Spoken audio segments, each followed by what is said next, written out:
রাসেল ভাই, আপনাকে ধন্যবাদ গত এপিসোডে আমার একটি ঘটনা প্রচার করার জন্য।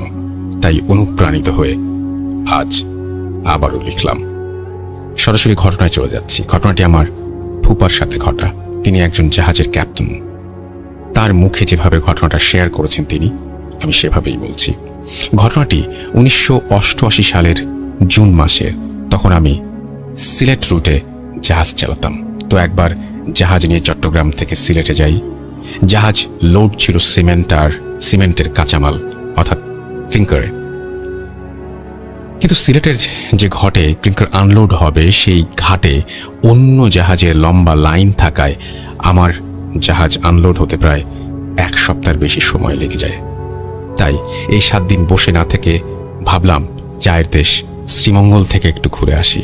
আমি জাহাজের স্টাফদের একসাথে ডেকে বলার পর আমার সাথে আরো 3 জন যেতে রাজি হলো। বাকিরা জাহাজের নিরাপত্তার জন্য জাহাজেই রয়ে গেল। উল্লেখ্য, ওই সময় মোবাইল ফোন ছিল না, তাই যোগাযোগ করা আজকের মতো এতটা সহজও ছিল না। যেভাবে সেই কাজ, মূলত এটা একটা অ্যাডভেঞ্চার জাতীয় ট্রিপ ছিল তাদের সবার কাছে। ফুপা ও তাদের 3 জন কলিগ একটা গাড়ি রিজার্ভ করে শ্রীমঙ্গলে সকালবেলা রওনা দিয়ে দুপুরের আগেই পৌঁছে যান। জায়গাটা বর্তমানে একটা রিসোর্ট, যেটা খুবই নাম করা, সেটা নাম বলছি না। সঙ্গত কারণে আমি ঘটনার প্রকৃত স্থানটির নাম প্রকাশ করছি না। তারা শ্রীমঙ্গল থেকে, সদর থেকে 6 কিলোমিটার দূরে কোনো একটি টি গার্ডেনে একটি বাংলোতে ওঠেন। উল্লেখ্য, তারা যে বাংলোতে উঠেছেন সেটা কোনো একটি টি স্টেটের অব্যবহৃত বাংলো। বিশেষ কারণ ছাড়া এটা কেউ ব্যবহার করত না। মাঝে মাঝে ঢাকা থেকে অতিথি এলে সেখানে থাকতে দেয়া হতো, বা ম্যানেজমেন্টের বিশেষ প্রয়োজন ছাড়া বাকি সময় তালা বন্ধ থাকত।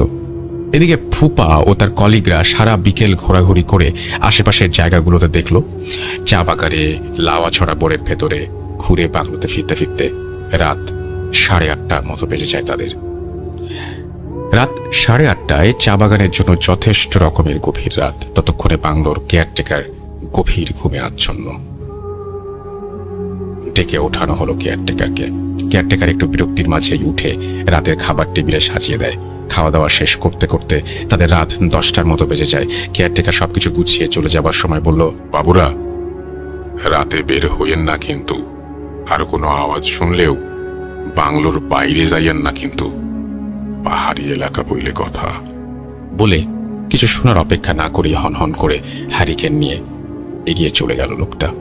যাবার সময় দরজাটা বাতাসের ঝাপটায় কড়কড় শব্দে আপনা আপনি লেগে গেল। কেয়ারটেকারের কথাটাকে আমাদের গ্রুপের কেউ খুব একটা পাত্তা দিল না। কিসের আর বিপদ হবে? আমাদের সাথে তো আর টাকা পয়সা, স্বর্ণ, গহনা এসব নেই। 4 জন যুবক মানুষ, কার এত সাহস তাদের কাছে আসবে? এই বলে উড়িয়ে দিল সবাই কেয়ারটেকারের কথাটা। মূলত তখন ভুলেও ভাবেনি যে ভৌতিক কোনো কিছুও ঘটতে পারে। ফুপা বলছেন, আমি প্রতিদিন রাত 10:30টায় বিবিসির খবর শুনতাম বহু আগে থেকে। এটা না শুনলে আমার ঘুম আসতো না। তাই রাতে আমার সাথে শর্ট ওয়েভ ব্র্যান্ডের একটি রেডিও সবসময় সঙ্গে থাকতো। এখানে এনেছি। অবশ্য আমি যেখানে যেতাম সাথে কিছু থাকুক আর না থাকুক, রেডিওটা থাকতোই। যেহেতু জাহাজি মানুষ, তাই ফুপার আবার ধূমপানের অভ্যেস ছিল। তাই রাতের খাবার শেষ করে ফুপা ধূমপান করতে এবং বিবিসি খবর তার ছোট্ট ব্যাটারি চালিত রেডিওতে টিউন করে তার এক কলিগকে নিয়ে বাংলোর বাইরে বের হন। উদ্দেশ্য, ধূমপানটাও হবে, খবরটাও শোনা হবে, আবার খাবার পরে একটু হাঁটাও হবে, হ্রদ দেখা আর কলা বেচা সবই একসাথে। তাই আমি নূর আলম নামের এক স্টাফকে সাথে নিয়ে বেরিয়ে পড়লাম চা বাগানের মেঠো পথ ধরে। চা বাগানে সাধারণত প্রচুর শেয়াল থাকে, তাই চারিদিক হতে থেকে থেকে ভেসে আসছিল কিছু শেয়ালের হুক্কা হুয়া ডাক। গাছের ওপর থেকে মাঝে মাঝেই পেঁচার ডাক আর ডানা ঝাপটানোর শব্দ শোনা যাচ্ছিল। রাতের নিশাচর পোকামাকড়ের শব্দ শোনা যাচ্ছিল থেমে থেমে। বাতাসে গাছের পাতা ঘষার শব্দ কানে আসছিল, তবে কোথাও জনমানবের কোনো চিহ্ন ছিল না। পরিবেশটা যথেষ্ট পরিমাণের গা ছমছমে ছিল, যদিও তবু এটিকে উপভোগ করতে করতে সামনে এগিয়ে যাচ্ছিলাম। ভয়টাই মনে কিচ্ছু ছিল না তখন। পূর্ণিমা না হলেও বেশ চাঁদের আলো ছিল। চা বাগানের গাছের মাঝে বড় বড় ছাউনিওয়ালা গাছের ছায়ায় রাস্তাটা আধো আলো আধো অন্ধকারে ঢেকেছিল। তবে মাটির রাস্তাটা বেশ দেখা যাচ্ছিল। যথারীতি রেডিওর খবর শুরু হলো। শুনছি আর হাঁটছি। হাঁটতে হাঁটতে প্রায় মিনিট 15 মতো দূরত্ব পার হয়েছি। সিগারেটটা শেষ হয়ে যাওয়াতে আর একটা সিগারেট জ্বালালাম। নূর হোসেনকে জিজ্ঞেস করলাম, কিরে ভয় পাচ্ছিস নাকি? সে কোনো উত্তর করল না, শুধু ঘাড় নেড়ে বোঝালো না। হঠাৎ চাঁদের আলোয় দেখলাম সামনে থেকে প্রায় 6-7 ফুট উঁচু 4 জন লোক সাদা লম্বা পোশাকে আবৃত হয়ে একটা কফিনের মতো কিছু একটা নিয়ে আমাদের দিকে আসছে, এবং তাদের পেছনে আরো 10-12 জন একই আকৃতির এবং একই পোশাক পরা লোক হেঁটে আসছে। দেখেই মনে হলো হঠাৎ কেমন যেন একটা শীতল অনুভূতি ফিল করলাম। মানুষ হাঁটলে পায়ের মুভমেন্টের কারণে বডিটা উঁচু নিচু হয়, হাতের সামনে পেছনে যায়, কিন্তু লোকগুলো এমনভাবে আসছে কারো শরীর নড়ছে না, যেন বাতাসে ভেসে ভেসে আসছে এদিকে। দেখে হঠাৎ কলিজায় চাপ অনুভব করলাম। এমন দৃশ্য এই সময় এই জায়গায় দেখবো সেটা ভুলেও ভাবনাতেও আসেনি। আমি একা সাথে নূর হোসেনকে জিজ্ঞেস করলাম, কিরে তুই কিছু দেখতে পাচ্ছিস নাকি সামনে? সে উত্তর দিল, না। আমি বললাম, এত রাতে কোনো মানুষ মারা গেলে তো কাউকে দাফন করে না, সকালে সকালে দিবে বা দিনে দিবে, তাহলে এরা আসলো কোত্থেকে? লাশ দাফন করতে যাচ্ছে কিন্তু সাথে একটা লাইট, টর্চ, হ্যারিকেন কিচ্ছু নেই। কিরে? নূর হোসেন নীরব, কোনো উত্তর নেই তার। দেখতে দেখতে কফিনগুলো সহ লম্বা অবয়বগুলো আমাদের পাশে আসলো, আর ঠিক সেই মুহূর্তেই রেডিওতে চালানো খবরটা হঠাৎ ঝিরঝির করতে লাগলো। মনে হলো চ্যানেলটা হঠাৎ করে রেডিও সিগন্যাল হারিয়ে গিয়েছে।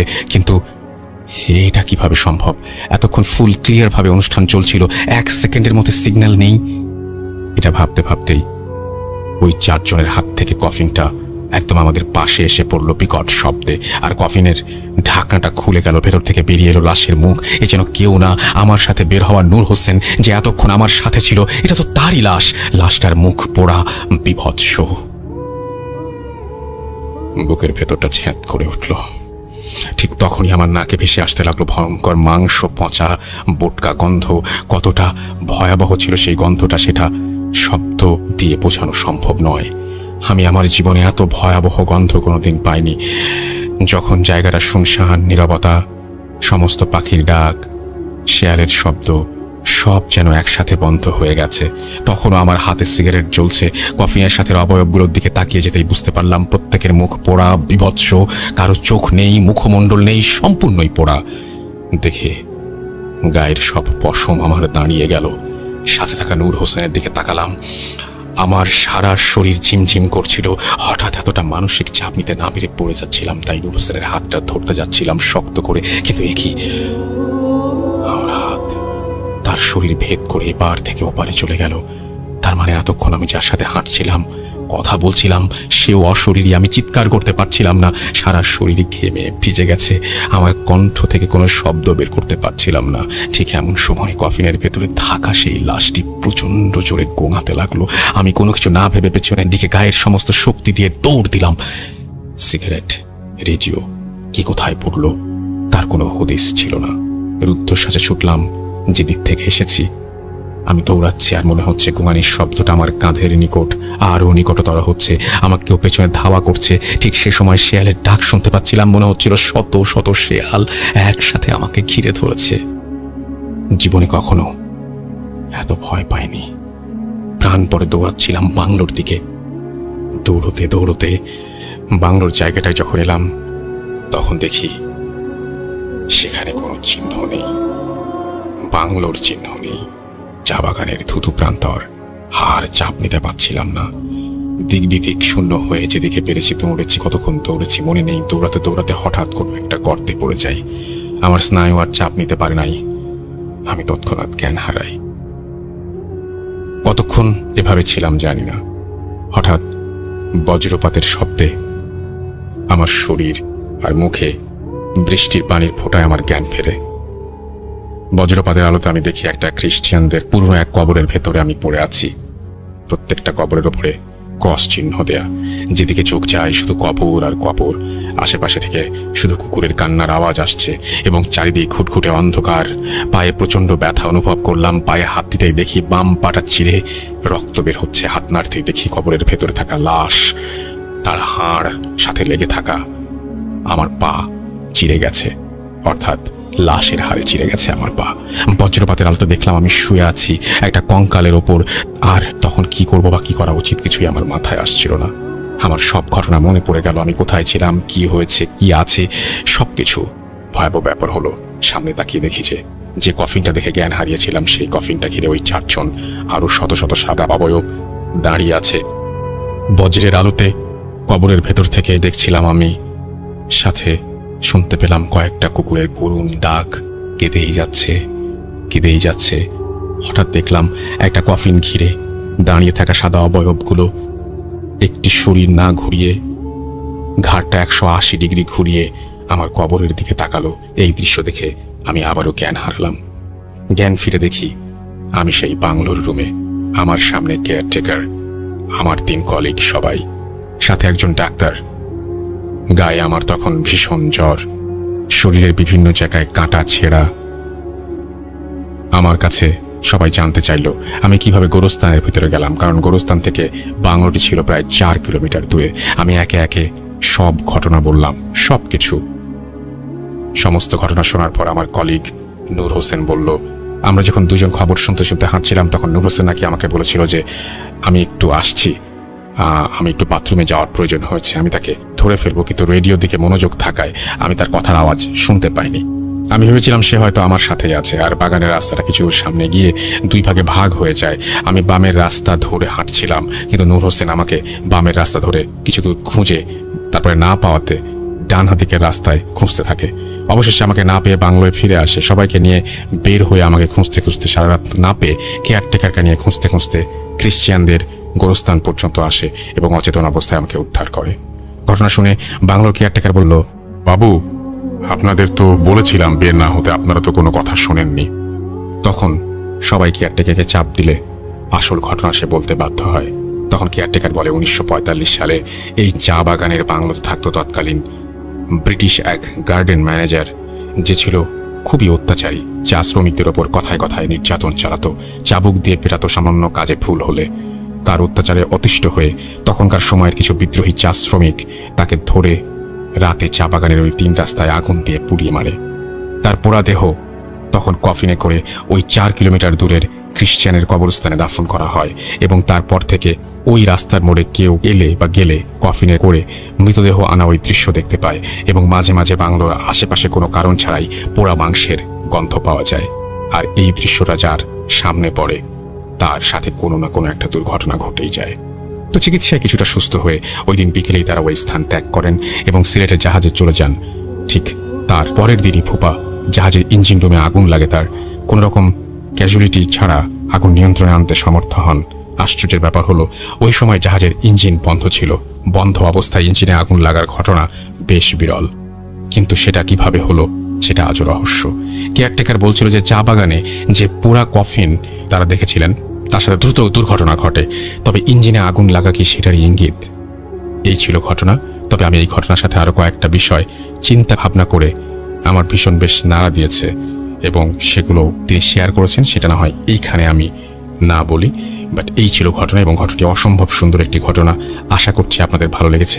আমি আগেও বলেছি, আবারও বলছি যে কৌশিকদার সাথে কয়েকদিন আগে আবার দেখা হয়েছিল এবং সেখানে যে কৌশিকদার সাথে বিভিন্ন বিষয় নিয়ে আলোচনা করতে করতে উনি একটা চমৎকার ঘটনা শোনালেন, যে ঘটনাটা অদ্ভুত রকমের সুন্দর এবং সেই ঘটনাটি আমি চাচ্ছি যে আপনাদেরকে শোনাতে এবং আশা করছি যে এই ঘটনাটি আপনাদের অসম্ভব ভালো লাগবে। কৌশিকদার বলার ধরন খুব চমৎকার।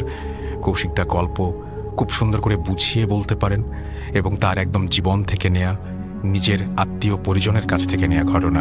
সুতরাং এই ঘটনা ভুল হওয়ার বা এই ঘটনা একেবারে মিথ্যা হওয়ার কোনো চান্স নেই।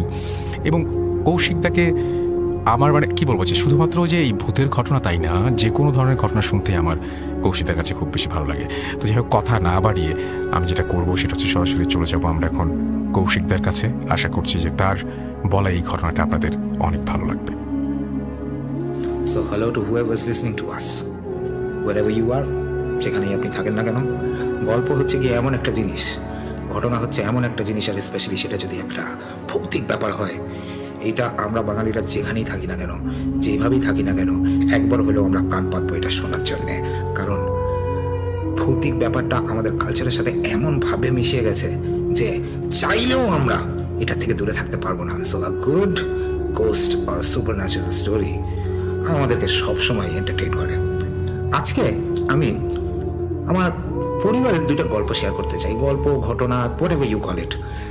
একটা আমার মায়ের থেকে শোনা আর আরেকটা আমার শাশুড়ির থেকে শোনা। দুটাই বেশ ইন্টারেস্টিং, দুইটাই হচ্ছে গিয়ে পোস্ট 47 বাংলাদেশের গল্প। শুরু করি কালে। প্রথম ঘটনাটা যেটা আমি শোনাবো সেটা হচ্ছে গিয়ে আমার শাশুড়ির মুখের থেকে শোনা, এবং এইটা হচ্ছে গিয়ে ওনার নানির সাথে ঘটে যাওয়া একটা ঘটনা। আগে একটুখানি বলে দিই যে আমার শাশুড়ির নানা এবং নানি, ইনফ্যাক্ট আমার শাশুড়ির নানা, উনি ছিলেন চুঙ্গি department, that is basically VAT and excise ডিপার্টমেন্টের ডিরেক্টর তখনকার দিনে। তো তখনকার দিনে আর কি এরকম একজন যদি কেউ ডিরেক্টর হন, হ্যাঁ, ওনাকে কিন্তু ভেরি সিম্পলি একটা খান বাহাদুর টাইটেল দিয়ে দেওয়া হতো। তো ওনারও আর কি একটা খান বাহাদুর টাইটেল ছিল আর কি। So he was Khan Bahadur something something, আর বলছি নাকি, বাট এনিওয়েজ এখন যা হয় আর কি, 47-এ যখন দেশ বিভাজন হয়, ওই সময় অ্যাজ এ গভর্নমেন্ট এমপ্লয়ি ওনাকেও মানে চুজ করতে বলা হয় যে আপনি কোথায় যাবেন, আপনি কি পাকিস্তানে যাবেন না আপনি ইন্ডিয়াতে থেকে যাবেন। তো উনি যে জিনিসটা করেন, উনি চিন্তা করেন আচ্ছা ঠিক আছে যাই আমি ইস্ট পাকিস্তানে, I will get some better opportunities over there, যাই আমি ওখানেই যাই। তো অ্যাজ ইউজুয়াল ওনাদের যে জিনিসটা হয় হচ্ছে কি, ওনাদেরকে এখানে এনে সেগুন বাগিচাতে একটা খুবই সুন্দর বাসায় ওঠানো হয়। এই বাসাটা বেশ জাস্ট কিছুদিন আগেই আর কি ভেঙে এখানে একখানে অ্যাপার্টমেন্ট হয়েছে, বাট বিলিভ মি আমি এই বাসাটা দেখেছি, and it was a wonderful বাসা। আর ওয়ান্ডারফুলের থেকে বড় বিশাল বড় বাসা ছিল, আগে পিছে সব জায়গায় লন ছিল, প্রচুর প্রচুর ঘর আর রুম ছিল।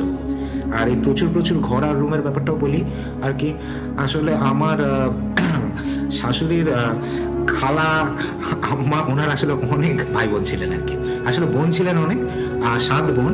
আর এই ঘটনাটা হচ্ছে গিয়ে তখন যখন ওনাদের প্রথম ভাইটা হয়, অর্থাৎ আমার শাশুড়ির মামা যখন হয়। তো আপনারা হয়তো অনেকেই জানেন না, কিন্তু আতুর ঘর বলে একটা কনসেপ্ট ছিল তখন। দ্যাট ইজ বেসিক্যালি যখন একজন অন্তঃসত্ত্বা মহিলা, উনি যখন বার্থের পরেও ওনাকে একটু কিছুদিনের জন্য আলাদা রাখা হতো। এটা কিন্তু অ্যাকচুয়ালি একটা কারণ ছিল, নট বিকজ সে ইমপিওর বা এনিথিং লাইক দ্যাট, বাট বাচ্চারও একটা অ্যাক্লেমাটাইজেশন করতে একটুখানি সময় লাগে, সেইটা একটুখানি আলাদা করে রাখা হতো। এবং তারপরে হ্যাঁ কিছুদিন পরে হয়তো তাদেরকে আবার সেই ফ্যামিলির সাথে অ্যাসিমিলেট করা হতো। তো এখন যেটা হয় আর কি, মানে জাস্ট ফর সব থেকে আর কি বলি কি যে মামা হইলেন। তো এখন মামা হওয়ার সময় আর কি নানি উনি তখনও আতুর ঘরে আছেন। তো যেটা হয় আর কি, প্রিভিয়াস প্রত্যেকটা বার্থের সময় একজন গ্রামের থেকে ওনাদের এক রিলেটিভ আসতো একদম সব কিছু এইসব দেখরেখ করার জন্যে। তো এখন এই যে রিলেটিভটা যিনি গ্রামের থেকে আসবেন, উনি আর কি তখন মানে ওই পশ্চিমবাংলার সাইডে কি রয়ে গেছেন আর কি। তো খবর ওনাকে দেওয়া হয় অ্যাজ ইউজুয়াল যে আসেন। তো মজার জিনিসটা হচ্ছে গিয়ে যে সেদিন একটা শীতকালের সকালের মতনই ছিল, অ্যান্ড এই যে রিলেটিভটা ওনার যে আসার কথা, এই রিলেটিভেরও আসার কথা কেন চিঠি অলরেডি দিয়ে দেওয়া হয়েছে 2 দিন আগে, টেলিগ্রাম করা হয়েছে না, চিঠি মনে হয় দেওয়া হয়েছিল, টেলিগ্রাম না, তো চিঠি দেওয়া হয়েছে। তো ওনারও আসার কথা। তো এখন সকালবেলার দিকে সব বাচ্চারা খেলাধুলা করছে টরছে, সব জায়গায় বিশাল বড় বাড়ি, হ্যাঁ ঠিক এরকম একখানা সময় যে জিনিসটা হয় সেটা হচ্ছে গিয়ে যে নানি হঠাৎ দেখে যে ওই যে রিলেটিভ যে দেখতে আসবে সে অলরেডি চলে এসছে। তো সে চলে আসে, তো সে চলে এসে কিন্তু আবার একটা খুব অদ্ভুত জিনিস করা শুরু করে, সে কিন্তু পুরো ঘরের মধ্যে ঢুকছে না। তো নানি তাকে জিজ্ঞেস করে যে কি গো তুমি আসছো কখন, তোমার তো কালকেই চিঠি পাঠাইলাম, তুমি এত তাড়াতাড়ি আইলা কেমনে বলো তো? বলে আর বলো না, চলে আসছি আমি তো টেলিগ্রাম পেয়ে গেছি, টেলিগ্রাম পেয়েই আমি চলে আসছি। বলে বাহ, খুব তাড়াতাড়ি চলে আসলা তো তুমি, হ্যাঁ খুব ভালো। তার কোনো কথাবার্তা না, সে প্রথম কথাটাই বলে হচ্ছে গিয়ে দাও দাও দেখিনি, বাচ্চাটারে দাও তো আমার কোলে।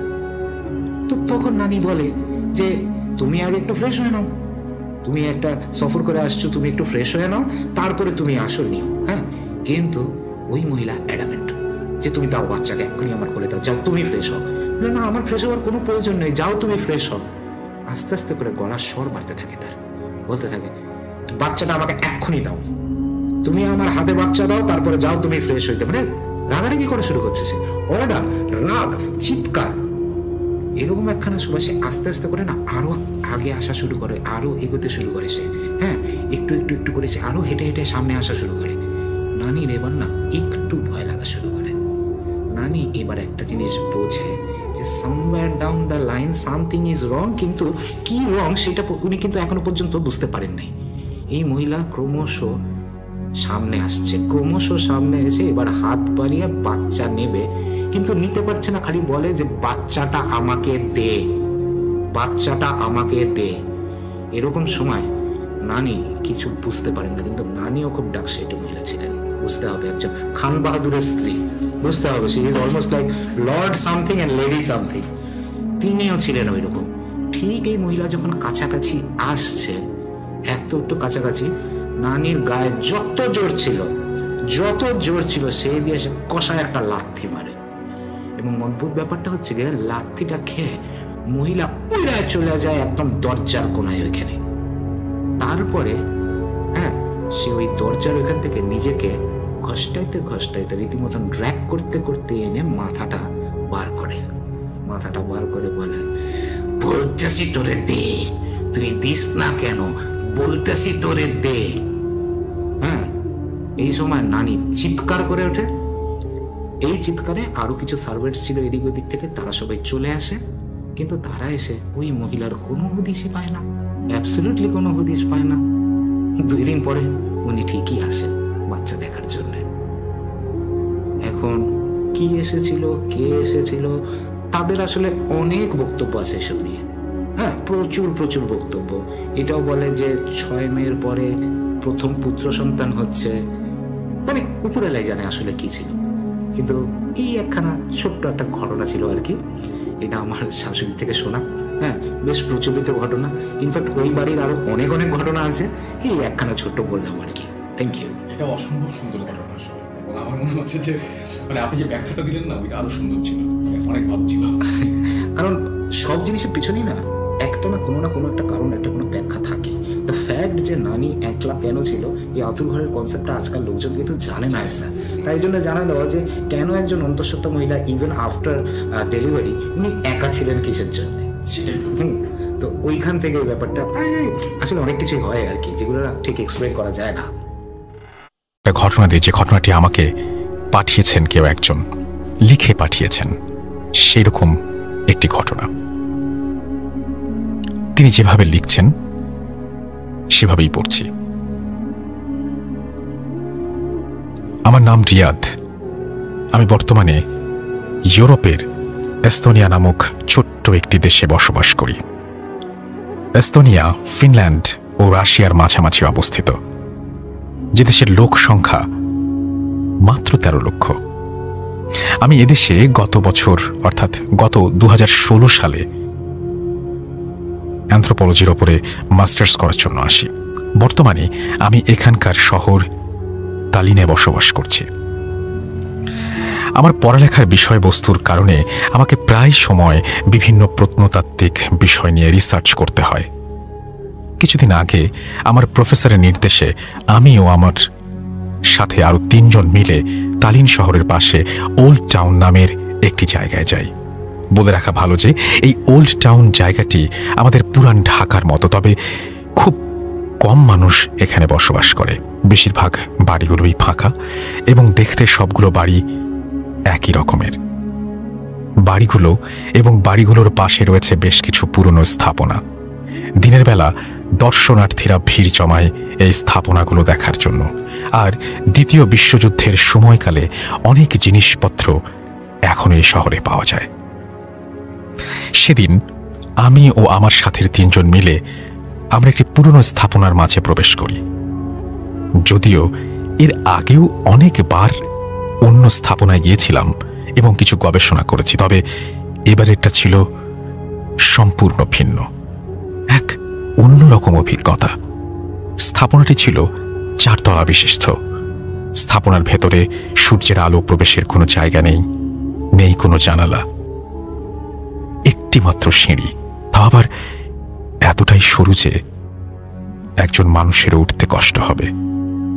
স্থাপনার আরেকটি চমক হলো সিঁড়িটি শুধু ওপরের দিকেই নয়, বরং মাটির গভীরেও চলে গেছে।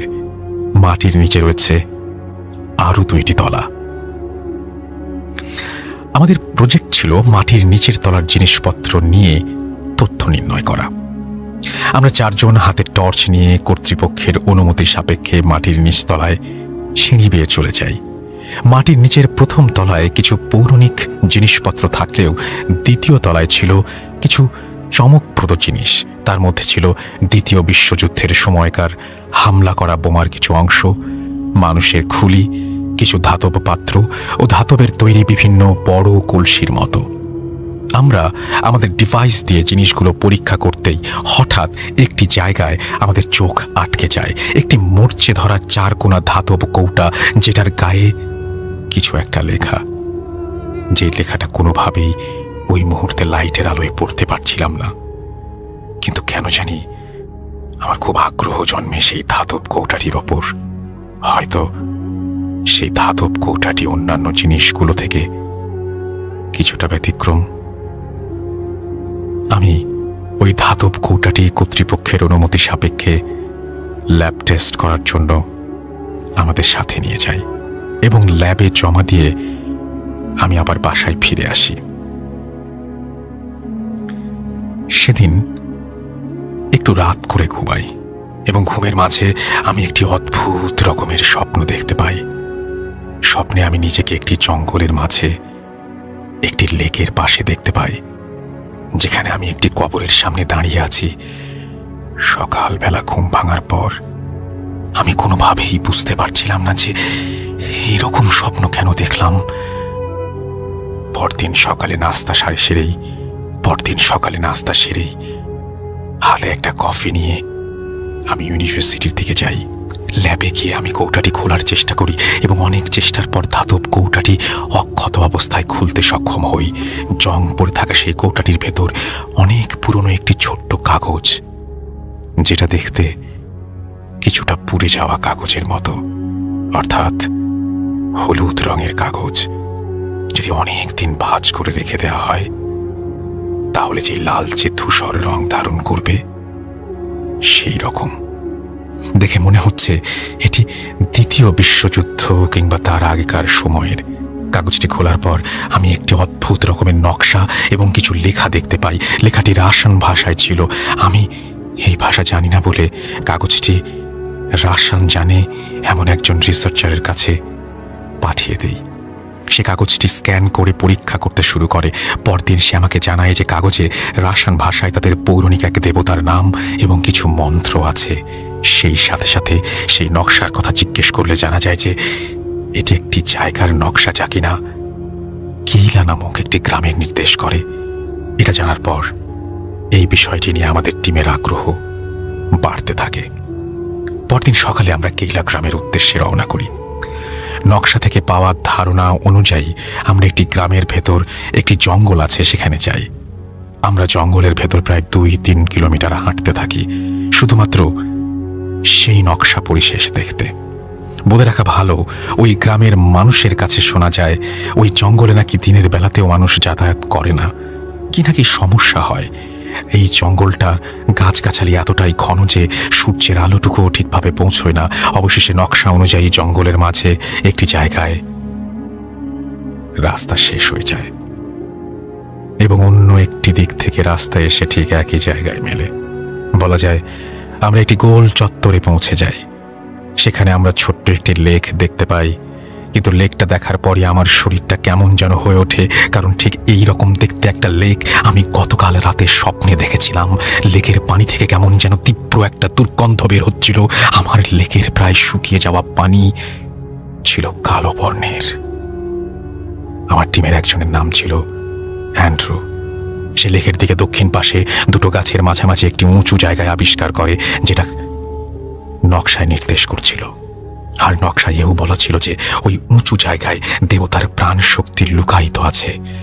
আর টিমের অ্যান্ড্রু ছিল ক্যাথলিক আর বাকি দুজন ছিল নাস্তিক।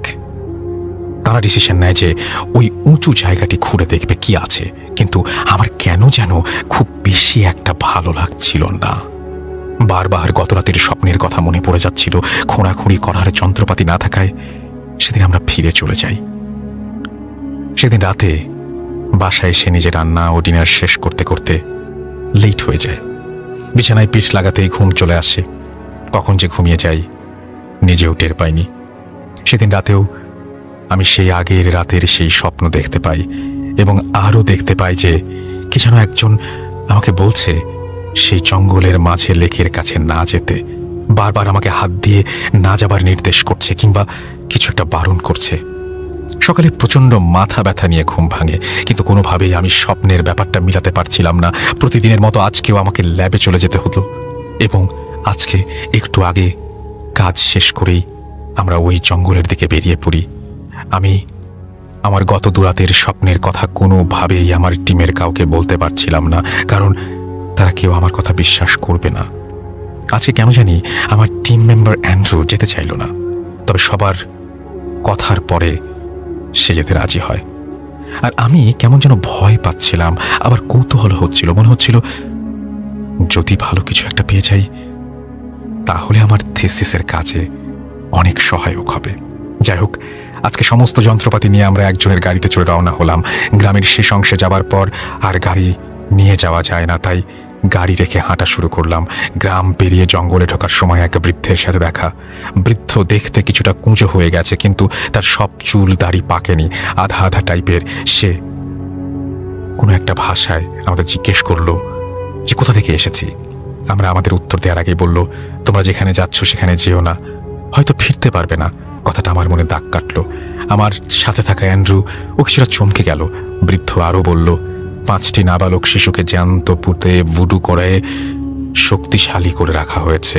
বলে রাখা ভালো, ভুডো একটি প্রাচীন রোমান শয়তান দেবতার নাম। আমরা ওই বৃদ্ধকে কিছু বলার আগেই সে চলে গেল। আমরা আমাদের মতো সেই নির্দিষ্ট লেকের পাশে দিয়ে যন্ত্রপাতি নিয়ে দাঁড়াই। আছে কেমন জানি লেকের পানি থেকে আরো বেশি দুর্গন্ধ আসছিল, আর সূর্যের আলো কম থাকায় কেমন একটা অন্ধকারাচ্ছন্ন লাগছিল। খেয়াল করে দেখলাম চারপাশ খুব নিস্তব্ধ, এমনকি পাখির ডাকও শোনা যাচ্ছিল না। খুব স্তব্ধতা বিরাজ করছিল ওই জায়গাটার চারপাশে। যাই হোক, আমরা আমাদের কাজ শুরু করে দিলাম। যেহেতু জায়গাটা জঙ্গলে, কারো ব্যক্তিগত প্রপার্টি নয়, তাই মাটি খোঁড়ার জন্য কোনো অনুমতি নেওয়ার প্রয়োজন হয়নি। মাটি খোঁড়ার আগে আমরা আরও সেই নকশার কপিটা বের করে জায়গাটা ঠিক আছে কিনা সেটা নিশ্চিত হয়ে নিলাম। তারপর আমরা 4 জনই মাটি খোঁড়া শুরু করলাম। প্রায় ঘন্টাখানেক মাটি খোঁড়ার পর সবাই ক্লান্ত হয়ে পড়ি। ছোট্ট একটা বিরতি নিয়ে আবার কাজ শুরু করব বলে আমরা সিগারেট ধরাই। চারপাশে স্তব্ধতা আমাকে কেমন যেন একটা শিহরণ দিচ্ছিল।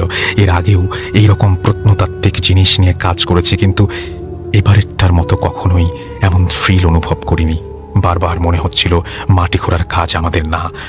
আর তাছাড়া প্রফেসর জানলে আমাদের এই টিমটার জন্য অনেক সমস্যা হয়ে দাঁড়াবে। যাই হোক, সিগারেট শেষ করে আমরা আবার কাজে ফিরলাম। তবে এবার যা দেখলাম তা ছিল আমাদের জন্য অবিশ্বাস্য। মাটি খোঁড়ার আগে উঁচু জায়গাটি যেমন ছিল এখনো তেমনি আছে, একটা খোঁড়ার দাগও নেই। বিষয়টা আমাদের কাছে প্রচন্ড অবাক লাগলো। 4 জন মিলে 1 ঘন্টা খোঁড়ার পর মাটিগুলো আমরা যে জায়গায় পাশে ফেলেছিলাম সেখানেও কোনো চিহ্ন নেই। সত্যি অবিশ্বাস্য। এই অবাক করা বিষয়টা কেউই বিশ্বাস করতে পারছিলাম না, তাই আমাদের নিজেদের মাঝে এই কথা কাটাকাটি শুরু হয়ে গেল। এদিকে সন্ধ্যা হওয়ার উপক্রম। আমরা সেদিন আর কাজ না করে সেখান থেকে ফিরতে শুরু করলাম। ফেরার পথে যন্ত্রপাতিগুলো যার কাঁধে তুলে নিলাম। গাড়ি পর্যন্ত আসতে প্রায় 1 কিলোমিটার হাঁটতে হবে। আমি যাবার সময় যে যন্ত্রপাতিগুলো আমার কাঁধে নিয়েছিলাম, এখনো সেই একই যন্ত্রপাতি আমার কাঁধে নিয়ে আসছি, কিন্তু এবার কেন যেন আগের চেয়ে অনেক বেশি ভারী মনে হচ্ছিল। হাঁটার সময় আমার বারবার মনে হচ্ছিল কি যেন আবার ঠিক ঘাড়ের পেছনে নিঃশ্বাস ফেলছে, আর আমার ঘাড়ে প্রচণ্ড ওজন অনুভব করছিলাম। বারবার চমকে উঠছিলাম আমাদের পেছনে কারো হেঁটে আসার আওয়াজ শুনে। শুকনো পাতার ওপর পা ফেললে যেমন মরমর আওয়াজ হয়, ঠিক সেই আওয়াজ আসছিল আমাদের পেছন থেকে। আমাদের পাশে ঝোপের মাঝ দিয়ে কেউ যেন দৌড়ে চলে গেল, এরকম একটা আওয়াজ পেলাম। আমার বুঝতে বাকি রইল না যে আমরা কোনো খারাপ জায়গায় চলে এসেছি। এসব থেকে পরিত্রাণ পাওয়ার জন্য আমরা খুব দ্রুত পা চালালাম, কিন্তু যেখানে 1 কিলোমিটার পথ পার হবার কথা 15-20 মিনিটে, সেখানে প্রায় 1 ঘন্টা হাঁটার পর আমরা আমাদের গাড়ির কাছে পৌঁছাতে পারলাম। আমরা 4 জনই প্রচন্ড ঘামছিলাম। গাড়ি স্টার্ট দিয়ে আমাদের টিম মেম্বার প্যাট্রিক এক টানে গাড়ির স্পিড বাড়িয়ে দিল। তখন আমরা জঙ্গল পেরিয়ে গভীর গ্রামে যে দেশে মোট 13 লাখ মানুষ বাস করে, সেই দেশের একটা অজপাড়া গ্রামে কজনই বা বাস করতে পারে সেটা খুব সহজেই অনুমান করা যায়। আমরা আমাদের গাড়ি থেকে আমরা আশেপাশে কোনো বাড়িঘর দেখতে পাচ্ছিলাম না। অনেক দূরে এটা উঁচু গির্জা ছাড়া আর কিছুই চোখে পড়ছিল না। কেমন যেন গাড়িটা খুব ভারী লাগছিল, গাড়ির স্পিড কোনোভাবেই বাড়ছিল না। মনে হচ্ছিল কোনো একটা যেন কিছু গাড়িটাকে আটকে ধরে রেখেছে পেছন থেকে। মোটামুটি বেশ কিছুক্ষণ পর আমরা শহরে প্রবেশ করি। সেদিন রাতে আমি এক মুহূর্তের জন্য ঘুমাতে পারিনি। বারবার সেই স্বপ্ন আর স্বপ্নের সাথে মিলে যাওয়া জায়গাটির কথা মনে হচ্ছিল। পরদিন সকালে জানতে পারি আমাদের সাথে থাকা আরেকটি টিম মেম্বার টেরেন্স গত রাতে সিঁড়ি থেকে পড়ে পা ভেঙেছে, আর অ্যান্ড্রু প্রচণ্ড জ্বর। প্যাট্রিকের সাথে কথা বলার পর জানতে পারলাম প্যাট্রিক নাকি সেদিন জঙ্গল থেকে ফেরার পথে এক অদ্ভুত রকমের জিনিস দেখে, যেটার কিনা সারা গায়ে ছোপ ছোপ দাগ, মুখটা কিছুটা ঘোরার মতো, আর হামাগুড়ি দিয়ে সেই উঁচু জায়গাটা থেকে আমাদের পেছন পেছন আসছিল। অ্যান্ড্রু সুস্থ হবার পর ওর কাছ থেকে জানতে পারি আমি যেই স্বপ্ন দেখছিলাম ও নাকি সেই স্বপ্নই দেখেছে, কিন্তু লজ্জায় কাউকে বলতে পারিনি। তখন বুঝতে পারি কেন অ্যান্ড্রু চেয়েছিল যাবে না। কিন্তু দুজন ঠিক একই রকম স্বপ্ন দেখা আর বাস্তবে সেটার সাথে মিল পাওয়া সবকিছু কি কাকতালীয়? আর প্যাট্রিকের বর্ণনা দেওয়া সেই অদ্ভুত জিনিসটির ব্যাখ্যা, এগুলো সবই কি মিথ্যা? পরে আমরা স্থানীয় লোকজনদের কাছে জানতে পারি যে দ্বিতীয় বিশ্বযুদ্ধের পর অনেক লাশ ওই জঙ্গলের মাঝে লেকে ফেলে দেওয়া হয়েছিল। তার আরো আগে লেকের পাশে উঁচু জায়গাটাতে কয়েকজন মহিলা 5টি বাচ্চাকে জ্যান্ত পুঁতে ফেলেছিল, আর তাদের ভুডো নামের দেবতাকে সন্তুষ্ট করার জন্য এগুলো করা হয়েছিল। আর তারপর থেকেই ওই জায়গাটি অভিশপ্ত। আমরা সেই জায়গা ছেড়ে চলে আসার সময় আরো জানতে পারি যে এই জায়গাটিকে পরিত্যক্ত ঘোষণা করা হয়েছে। আমি এখনো যখন সেই দিনটির কথা ভাবি তখনই আমাকে সেই রহস্য হাতছানি দেয়। আমি এখনো আমার স্বপ্ন আর বাস্তবতার কোনো ব্যাখ্যা পাইনি কোনো সুরাহা। এই ছিল ঘটনা, চমৎকার একটি ঘটনা, এবং আশা করছি যে এই ঘটনাটি আপনাদের ভালো লেগেছে এবং আনন্দ দিতে পেরেছে। যদি আনন্দ দিতে পারে তাহলে আমরা খুশি হব, এবং আমরা খুব দ্রুত আমাদের ইমেল অ্যাড্রেস সবকিছু আপনাদের জানিয়ে দেবো, যেখানে আপনারা ঘটনা পাঠাতে পারবেন। আপনারা ঘটনা জমিয়ে রাখুন, কিছুদিনের মধ্যে আমরা আপনাদের জানিয়ে দেবো যে কীভাবে আমাদের সাথে সেই ঘটনাগুলো শেয়ার করবেন। আপনারা কোনো ঘটনা পেলে সেই অডিও ক্লিপগুলো আপনারা রেকর্ড করে রাখুন, এবং আমরা বলা মাত্র আপনারা যেন সেখানে পাঠিয়ে দিতে পারেন। Right, you are listening to Bhoot dot com. আমি রাসেল আছি সাথে, এবং আপনারা শুনছেন আমাকে। এই মুহূর্তে আমি যেটা করব সেটা হচ্ছে যে সরাসরি চলে যাব আরও একটি ঘটনায়। কিন্তু এই ঘটনাটি কার? হ্যাঁ, এই ঘটনাটি আমাদের অনেক পুরনো একজন বন্ধু, আমাদের অনেক পুরনো একজন সহযাত্রী আবরার ভাইয়ের, এবং আবরার ভাই এই ঘটনাটি আমাদের রেকর্ড করে পাঠিয়েছেন। অডিও ক্লিপ তো থাকতেই হবে, তাই না? সো রেকর্ড করে পাঠিয়েছেন। কোয়ালিটি কেমন হবে আই ডোন্ট নো, কারণ তাকে স্টুডিওতে আনা সম্ভব না, কারণ হি লিভস ইন US।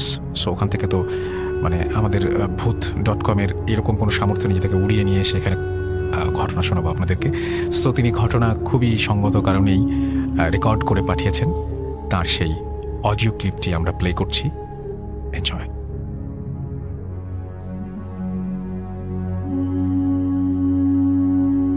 আসসালামু আলাইকুম রাসেল ভাই, কেমন আছেন? আশা করি ভালো আছেন। আমি আবরার খান, নিউ ইয়র্ক থেকে। আজকে যে ঘটনাটা আমি শেয়ার করব সেই ঘটনাটা আমার খুব কাছের এক বন্ধু ফয়সালের সাথে ঘটে যাওয়া। ফয়সালও নিউ ইয়র্কের বাসিন্দা, জামাইকা 179 স্ট্রিট হিল সাইডে। তার চাকরির সুবাদে সে কাজ করে ম্যানহাটন সিটি বলে পরিচিত নিউ ইয়র্কে। সো ম্যানহাটনের ম্যাডিসন স্কোয়ার গার্ডেন অনেকেই হয়তো নাম শুনেছেন। তার আশেপাশেই সে কোনো একটা প্রতিষ্ঠানে চাকরি করছে।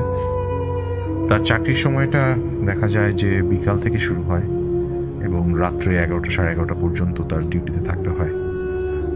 তো প্রায় দিনই বাসায় ফিরে সে অনেক রাত্রেবেলা, দেখা যায় যে 12টা সাড়ে 12টার দিকে হয়তো বা ট্রেনে উঠছে, রাত 1টা 1:30টার দিকে ফিরছে। তো যেদিন ঘটনাটা ঘটেছিল সেদিন আসলে বেশ বরফ পড়েছিল। আপনারা জানেন অনেকেই যে নিউ ইয়র্কে শীতের সময় মাঝে মাঝেই বরফ পড়ে থাকে, এবং যতই বরফ পড়ুক আমাদের আসলে এই বরফের ভিতরেও কাজে যেতে হয় বা কাজ থেকে ফিরতে হয়। কাজকে কোনোভাবেই আমরা মানে ছেড়ে থাকতে পারি না আর কি।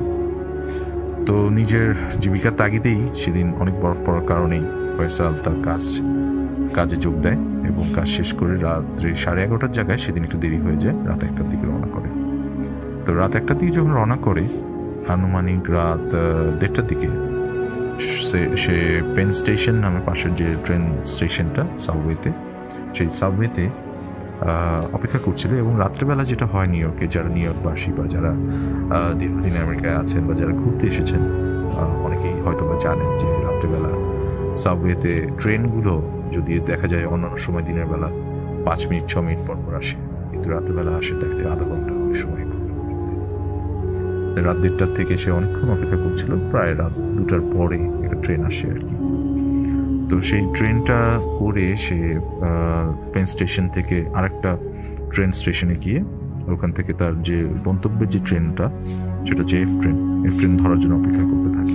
সেখানেও প্রায় অনেকক্ষণ চলে যায়, ইতিমধ্যে রাত 3টা বেজে যায়।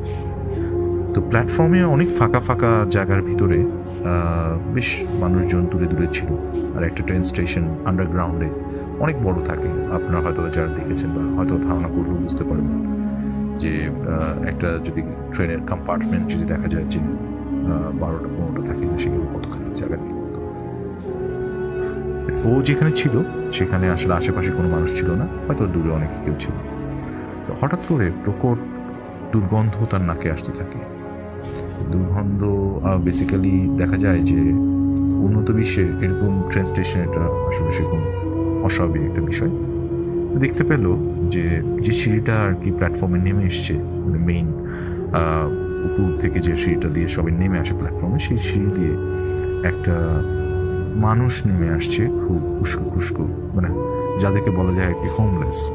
তো এই হোমলেস লোকটা আস্তে ধীরে নেমে আসছে, এবং আস্তে আস্তে যে ওই লোকটা যখনই কাছে আসতে থাকে ফয়সাল ফিল করলো যে ওই যে দুর্গন্ধটা আরও বিকট হতে থাকলো।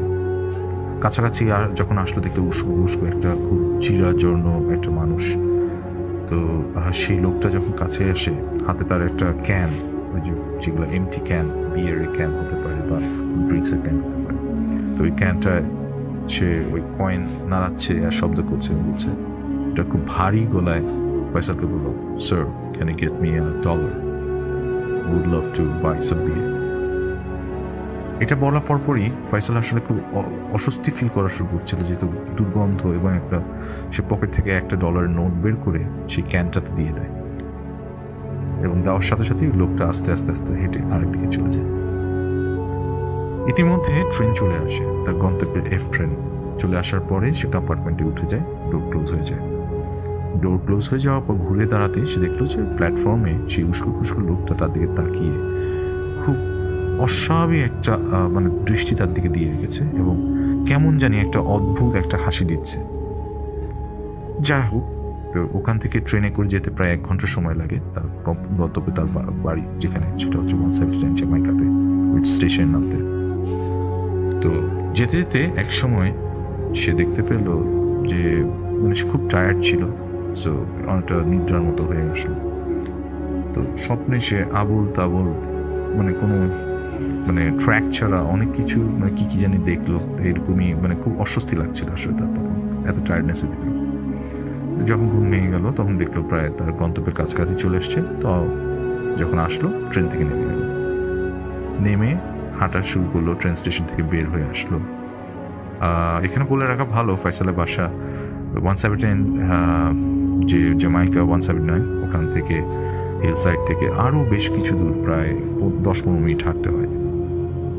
তো সেখান থেকে সে হাঁটা শুরু করলো। রাত বাজে তখন প্রায় প্রায় কাছাকাছি 3:30 পৌনে 4টা এরকম একটা সময়ের দিকে।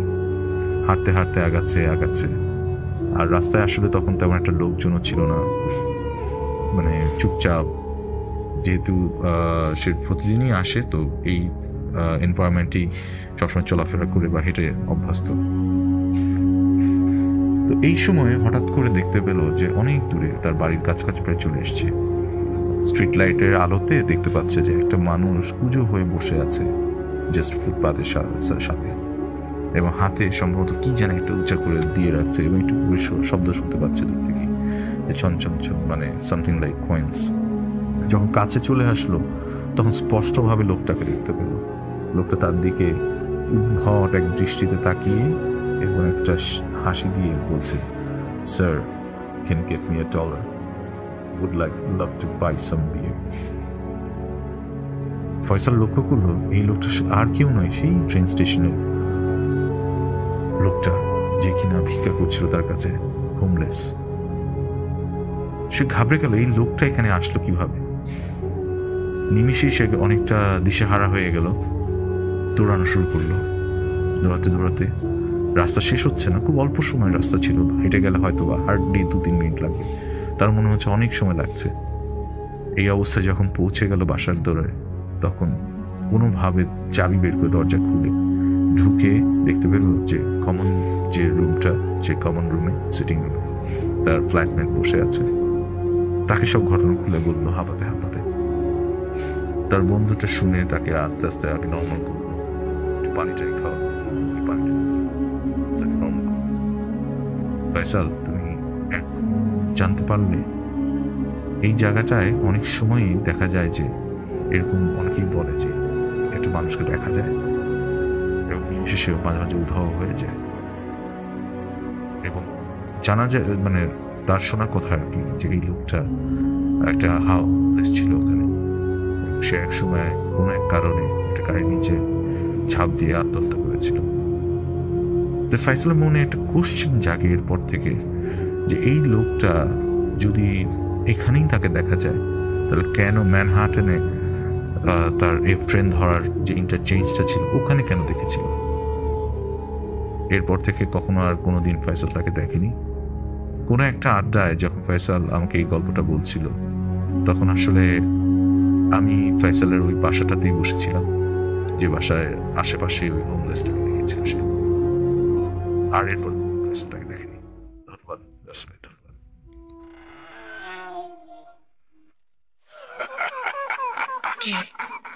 কে তুমি? Voot.com. The fear returns with Russell.